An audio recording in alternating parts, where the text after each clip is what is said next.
تو اللہ تعالیٰ سے ہم ڈریں کہ ہم کون ہیں، ہماری اوقات بھی ساتھ کیا ہے. چلتے پھرتے بھی ہم اگر غلطیاں کرتے ہیں، کسی کو تکلیف پہنچاتے ہیں، کسی کی دل آزاری کرتے ہیں، کسی کو اگر زہر دیتے ہیں، کسی کو پریشان کرتے ہیں، تو اللہ تعالیٰ تو سب جانتا ہے، سب دیکھ رہا ہے، بہت قریب ہے. اور پورے ٹائم اللہ تعالیٰ نے 2 ویڈیوز بنا دیے ہیں، 2 کیمرے یہاں لگا دیے ہیں. یہ جو منکر کرامن کاتبین جو ہے نا، ایک رائٹ سائڈ میں ایک لیفٹ سائڈ میں، یہ پورے ٹائم یہ ہمیں دکھتے نہیں ہیں، لیکن یہ دونوں نا کنٹینیو ہمارے ساتھ میں کیا کر رہے ہیں، ان کے پاس کیا ہے، کیمرے ہیں. اور ہم نیکی کرتے ہیں تو یہ رائٹ والا لکھ لیتا ہے، بدی کرتے ہیں تو لیفٹ والا لکھ لیتا ہے. اور لکھ کیا لیتا ہے، میں تو سمجھتی ہوں کہ وہ پورے ویڈیو سیریز بن رہی ہے، حشر کے دن وہ لگا دی جائے گی باقاعدہ پکچرائز، پورا وہاں پہ بڑے بڑے اسکرینس ہوں گے، اس میں دکھ جائے گا ہم نے فلاں وقت میں کس کو تکلیف پہنچائی تھی. اور پھر ہمارے تو آزا خود ہمارے خلاف گواہی دیں گے، ہم نے ایسا کیا تھا، ہم نے وہ گناہ کیا تھا، ہم نے وہ گناہ کیا تھا، ہم نے وہ گناہ کیا تھا. اور پھر گناہوں کی سزائیں وہاں پر مل جائیں گی. اسی لیے اللہ تعالیٰ سے ہمیشہ ہمہ وقت ڈرتے رہیں، ہم وقت ڈرے اللہ تعالیٰ سے کہ اللہ تعالیٰ بس ہمیں تو معاف کر. ہمیں کوئی تکلیف دے دینا تو کوئی بڑی بات نہیں ہے، لیکن ہم کسی کو تکلیف دیں تو بہت بڑی بات ہے. وہ بڑی بات یہ ہے کہ سزا، ہم مظلوم اگر ہیں اور مر گئے تو جنت میں جائیں گے، لیکن اب ظالم ہے نا، ظالم کے ساتھ اللہ نہیں ہے. اللہ تعالیٰ ظالم کو پسند نہیں کرتا ہے، ظالم کی کوئی خیر نہیں ہے، ظالم کو ہمیشہ کے لیے جہنم ملنے والی ہے.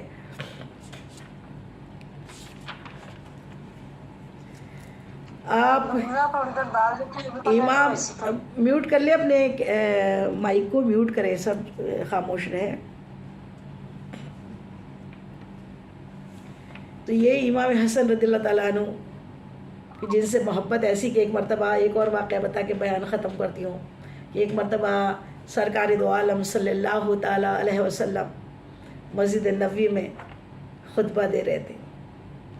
خطبہ شروع تھا، خطبے کے دوران تو امام اٹھ نہیں سکتے، اس ٹائم تو بالکل وہ ہوتا ہے، لیکن خطبے کے دوران دیکھا کہ امام حسن اور امام حسین رضی اللہ تعالیٰ عنہ دونوں ننھے، اتنے ننھے، دونوں میں 1 ہی سال کا فرق تھا، اور اتنے ننھے کہ چھوٹے بچے جب چلتے ہیں تو لڑکھڑا کے کم عمری کی وجہ سے گرنے لگتے ہیں نا، تو دونوں لال لال جبے پہن کر، ماشاء اللہ کیا منظر ہوگا وہ، نانا ممبر پر ہے اور دونوں نماز سے گرتے پڑتے، کیونکہ آپ کا جو گھر تھا نا امام حسن رضی اللہ تعالیٰ عنہ کا، ان کا دروازہ ہی مسجد نبوی میں کھلتا تھا.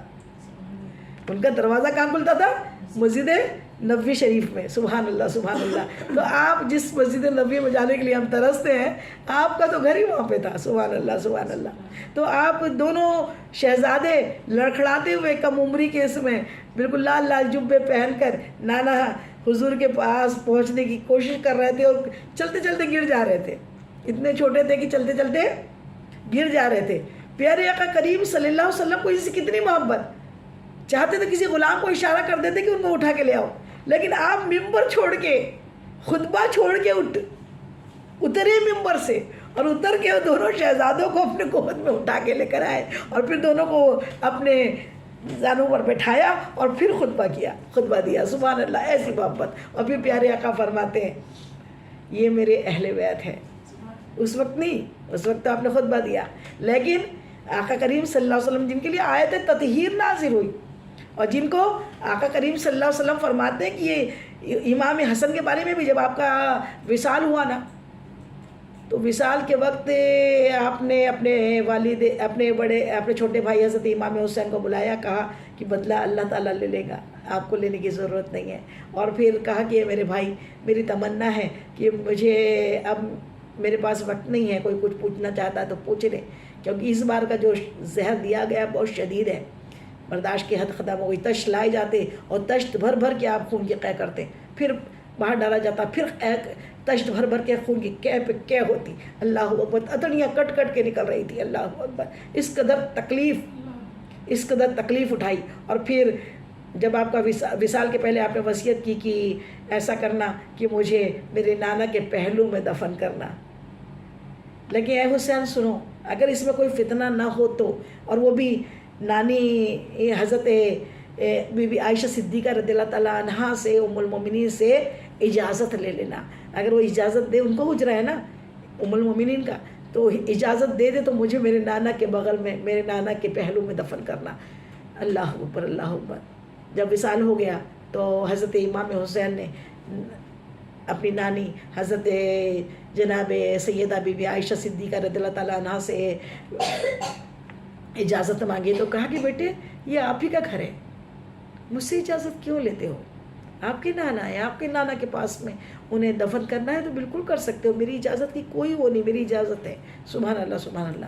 جیسے ہی وہاں پر جنازہ لایا گیا تو ابو امیہ بنو امیہ نے وہاں پھر فتنہ فساد کر دیا. انہوں نے کہا تھا کہ یا تو مجھے وہاں دفن کرنا, یا اگر فساد ہو تو پھر مجھے عام لوگوں کے قبرستان میں میری امی کے پاس میں پھر دفن کرنا. سبحان اللہ سبحان اللہ.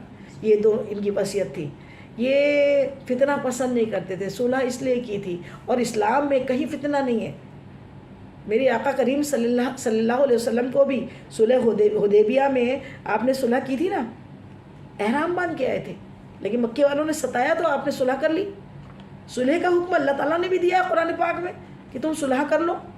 صلح اللہ تعالیٰ پسند کرتا ہے, اور اسلام میں کہیں بھی دہشت گردی نہیں ہے, کہیں بھی آتنکواد نہیں ہے, اسلام میں کہیں بھی زور و جبر نہیں ہے. اسلام میں تو ایک ایسا محبت والا یہ مذہب ہے کہ جو سب طرف امن امان سکھاتا ہے, ہر کسی کو جیو اور جینے دو سکھاتا ہے. اور حضور پرنور مصطفیٰ جان رحمت نے کبھی بھی کوئی بھی غزوہ, کوئی بھی جنگ, اسلام میں جتنی جنگیں ہوئی ہے, جو غزوہ بدر ہوا, احد ہوا, خندق ہوا, جتنی بھی جنگیں حضور پاک صلی اللہ علیہ وسلم نے لڑی ہے وہ سب کے سب ڈیفینس میں لڑی ہے, اپنے بچاؤ میں لڑی ہے. خود ہو کے حملہ کبھی نہیں کیا, کبھی خود ہو کے حملہ نہیں کیا. میرے آقا کی نوازے وہ کیسے کرتے؟ تو آپ نے تو یہ کہہ دیا کہ دیکھو مرنے کے میرے جنازے کے بعد یہ کرنا, میرا جنازہ لے جا کے وہاں رکھ دینا, اگر آسانی سے ہو جائے تو وہاں دفن کرنا, اور اگر آسانی سے نہ ہو تو پھر مجھے جنت البقیع میں دفن کر دینا. سبحان اللہ سبحان اللہ. جب یہ والی بات ہوئی اور جیسے جنازہ پہنچا تو پھر وہیں بنو امیہ کے لوگ آ گئے اور کہا کہ ہم وہاں پر دفن نہیں کرنے دیں گے. اللہ اکبر, جیسے انہیں کا تھا. اللہ اکبر.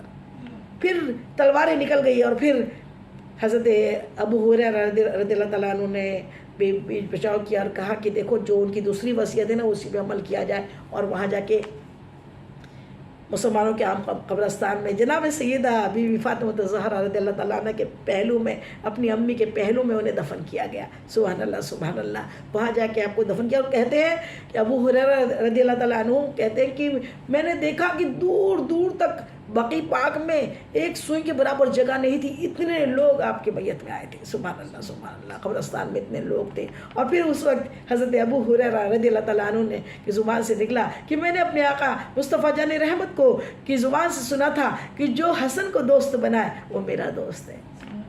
حسن سے جو محبت کرے میں اس سے محبت کرتا ہوں, اللہ اس سے محبت کرتا ہے. امام حسن حسین میرے پھول ہے. جب ننھے سے امام حسن رضی اللہ تعالیٰ عنہ جب تولد ہوئے نا, دنیا میں آئے, تو حضور پاک مصطفیٰ جان رحمت نے آپ کا نام حسن رکھا. آپ کے والد نے آپ کا نام حرب رکھا تھا. کہا کہ مجھے دو. پھر کہا کہ کیا نام رکھا ہے؟ تو بولے حرب نہیں, جبریل امین نام لے کر آئے, اللہ تعالیٰ کی جانب سے نام آیا حسن. حسن یعنی اچھا, حسن یعنی اچھا. اور یہ نام حضور پاک نے دیا. پھر اپنے زبان مبارک اپنے نواسے کے منہ میں ڈالی, آپ نے وہ لعاب دہن چوسا ہے. سبحان اللہ سبحان اللہ. حضور پاک کے زبان کا کو آپ نے چوسا. اور پھر آپ اتنی محبت کرتے ہیں کہ اگر کبھی آپ جناب سیدہ بی فاطمہ الزہرا رضی اللہ تعالیٰ عنہ کے گھر مبارک سے کاشانے کے سامنے سے گزرتے, اور اگر کبھی رونے کی آواز آتی تو آپ تڑپ جاتے اور ارشاد فرماتے, اپنی بیٹی کو آواز لگاتے, فاطمہ ان کو نہ رلایا کرو, جب یہ روتے ہیں ہمارے دل میں درد ہوتا ہے, یہاں لگتا ہے, یہاں تکلیف ہوتی ہے, انہیں نہ رلایا کرو. پھر گود میں آتے, جب بھی وقت ملتا آپ آتے, انہیں پیار کرتے اور پھر سونگتے. تو سونگتے تو پھر پوچھتے کہ آپ سونگتے کیوں ہیں؟ چومتے تو ہو لیکن سونگتے کیوں ہیں؟ فرماتے یہ جنت کے پھول ہے, یہ جنت کے پھول ہیں اور جنت کی خوشبو مجھے ان میں سے آتی ہے. سبحان اللہ سبحان اللہ.